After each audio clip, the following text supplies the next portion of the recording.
लिए थे थोड़ा शुरू का। अब यहाँ पे आते अगला टॉपिक क्या अपना पोषण। अगला टॉपिक क्या है? पोषण। पोषण किसको बोलते हैं? पोषण को इंग्लिश में क्या बोलते हैं? न्यूट्रिशन। क्या बोलते हैं? न्यूट्रिशन। पोषण को क्या बोलते हैं? न्यूट्रिशन। न्यूट्रिशन न्यूट्रिशन बोलते किसको? पोषण। तो सबसे पहले क्या लिखे यहाँ पे? पोषण क्या है? क्या लिखे? पोषण क्या है? तो क्या लिखे? वैसी प्रक्रिया वैसा प्रोसेस वैसा तरीका। जिस भाषा में समझना, उर्दू हिंदी फारसी सब में समझा हुआ है ना। वैसी प्रक्रिया वैसा प्रोसेस वैसा तरीका जिसमें या फिर जिसके जरिए जीव पोषक तत्व को, किसको? पोषक तत्व को ग्रहण करता है, पोषक तत्व को अंदर लेता है, खाता है, पीता है। सीधे समझ ले खाना। पोषक ग्रहण करने का मतलब पोषक तत्व को खाता है और खाने के बाद उसका उपयोग, और जब खाता है तो उसको क्या मिलेगी? एनर्जी मिलेगी, ताकत मिलेगी। और जब एनर्जी मिले, ताकत मिले तो उसका उपयोग अलग अलग काम में करते हैं ना हम लोग, तो वही क्या कहलाता है? पोषण कहलाता है। क्लियर है बात? क्या लिखे? पोषण की वैसी प्रक्रिया जिसमें जीव पोषक तत्व को ग्रहण करता है। किसको ग्रहण करता है? पोषक तत्व को। और उसको ग्रहण करने के बाद उसका काम क्या करता है? अलग अलग कामों में करता है ना।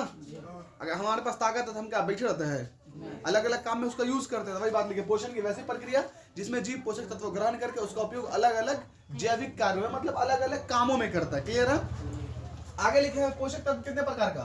5 प्रकार का। कार्बोहाइड्रेट्स, विटामिन, वसा, प्रोटीन, खनिज लवण। यही है ना 5? पांचों पोषक तत्व है। और ये पांचों पोषक तत्व हमारी बॉडी को समान मात्रा में चाहिए। जितना नीड है उससे कम होगा तो ऑटोमेटिक लड़खड़ाने लगेगा। बात समझ में आ रहा है? जैसे तो मैंने लड़खड़ा रहा तो ये पांचों में से कुछ कोनो न कोनो चीज की कमी हो गई। समझ में आ रहा ना? हाँ चलो आगे क्या लिखे? भोजन क्या है? भोजन मतलब सबको जानता है, खाना। भोजन मतलब खाना। इस सबको फिर आगे देखेंगे हम लोग। विटामिन, कार्बोहाइड्रेट, फैट सबको अच्छे से पढ़ेंगे। अभी हम लोग जो टॉपिक के हिसाब से चलते आते हैं, ठीक है? तो आगे क्या लिखे? भोजन क्या? भोजन किसको बोलते हैं?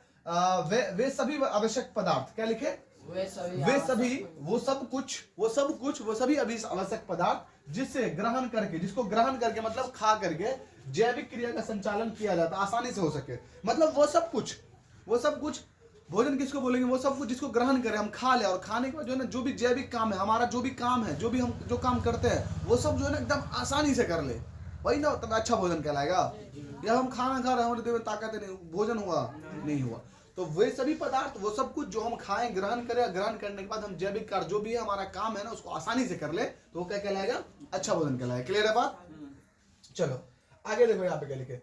अब यहाँ पे कुछ ऐसे लिखे, एक शरीर निर्माता। अच्छा, बॉडी का निर्माण जो होता है ना, मतलब बॉडी को जाए, मतलब शरीर का निर्माण कैसे हो, किस किस मतलब पोषक तत्व कितना? 5। अभी पांचों पोषक तत्व में कौन किस काम का है? तो शरीर निर्माण में निर्माता में कौन आता है? प्रोटीन और खनिज।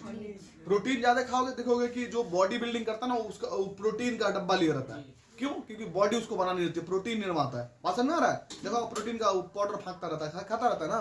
तो शरीर निर्माता कौन सा है? तो प्रोटीन है। तुम जितना प्रोटीन खाओगे तुम्हारी मसल्स उतना बढ़ेगा, उतना तुम बॉडी गेन करेगा। क्लियर है बात? प्रोटीन और खनिज। दूसरे ऊर्जा, अगर तुमको ताकत चाहिए, ताकत चाहिए, ज्यादा ऊर्जा चाहिए, तो उसके लिए क्या है? कार्बोहाइड्रेट्स और वसा। कार्बोहाइड्रेट्स हम लोग रोज खाते हैं, चावल सबसे बड़ा एग्जांपल, चावल रोटी, कार्बोहाइड्रेट भरपूर मात्रा में है ना। सबसे चाहिए, ताकत के लिए हमको चाहिए नहीं। कितने हम फल फ्रूट खा लेते तो हमको मतलब संतुष्टि मिल जाती है, क्योंकि ये चाहिए हमको बॉडी को अगर सुरक्षित रखना तो अच्छे से रखना है ना। तो कार्बोहाइड्रेट चाहिए। फिर विनियंत्रक, मतलब कि सब कुछ का नियंत्रण तरीके से चलाने के लिए क्या चाहिए अपने को? विटामिन और खनिज। विटामिन और खनिज लवण। क्लियर है? पता चल गया किस काम के लिए किसका यूज करते हैं हम लोग? ये पांचों पोषक तत्व का यूज किस काम के लिए? ठीक है, आगे फिर लिखे हम लोग, कुछ जीव जो है ना अपना भोजन अकार्बनिक तरीके स्रोत से प्राप्त करते हैं। पता चल गया? तो हम लोग समझ में आ गया ना। आगे आता हम लोग यहाँ पे लिखे कि कुछ जीव जो है ना, वो अपना भोजन कैसे? अकार्बनिक स्रोत किस स्रोत से? अकार्बनिक स्रोत से प्राप्त करते हैं। जैसे कि हरे पौधे एवं कुछ जीवाणु, मतलब कि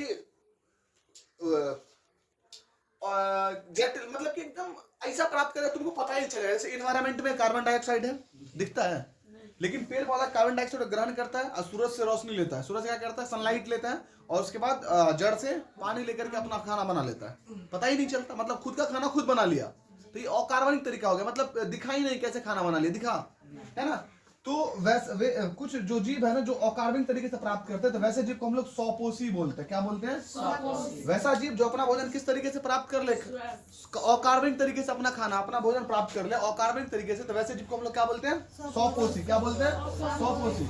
वैसा जीव जो अपना भोजन अकार्बनिक तरीके से प्राप्त कर ले, उसको हम लोग क्या बोलेंगे? स्वपोषी। या फिर हम वैसे भी बोल सकते हैं स्वपोषी पोषण क्या है? तो वैसा जीव जो अपना भोजन स्वयं बनाता है उसे स्वपोषी कहेंगे, है ना। ये भी बोल सकते हैं। चलो आगे फिर क्या लिखे, हरे पौधे के अलावा, अब हरे पौधे को छोड़ करके सभी जीव जंतु है, पेड़ पौधा बोलो जैसे हम लोग है, जो भी जानवर है, सब कुछ है, तो वो क्या करता है ना, वो अपना भोजन कैसे प्राप्त करता है, जटिल ठोस पदार्थ के रूप में हम लोग लेते हैं ना, चावल मतलब एकदम ही रहता है, आराम से खाते हैं ना उसको, तो जटिल पदार्थ के रूप में ग्रहण करते हैं, फिर उसको किससे बनाते हैं, सरल, फिर उसको मुंह मतलब कि चबा करके पचा कर जैसे भी करके आसान बनाते हैं, तो जटिल के रूप में ग्रहण करते हैं, फिर क्या करते हैं उसको सरल बनाते हैं, फिर उसको क्या करते हैं आसान बनाते हैं, और सरल बना किसके रूप में हम उसको मतलब हमारी बॉडी को यूज करते हैं, एंजाइम के रूप में, फिर भोजन को हम ले दे करके सब कुछ करने के बाद किस रूप में चेंज कर देते हैं, एंजाइम के रूप में, और एंजाइम के रूप में चेंज करने के बाद फिर क्या करता है हमारी बॉडी उसको यूटिलाइज करती है, उसको यूज करती है। बात समझ में आ गया, क्लियर है बात, चलो तो इतना था, फिर आगे देखते हैं।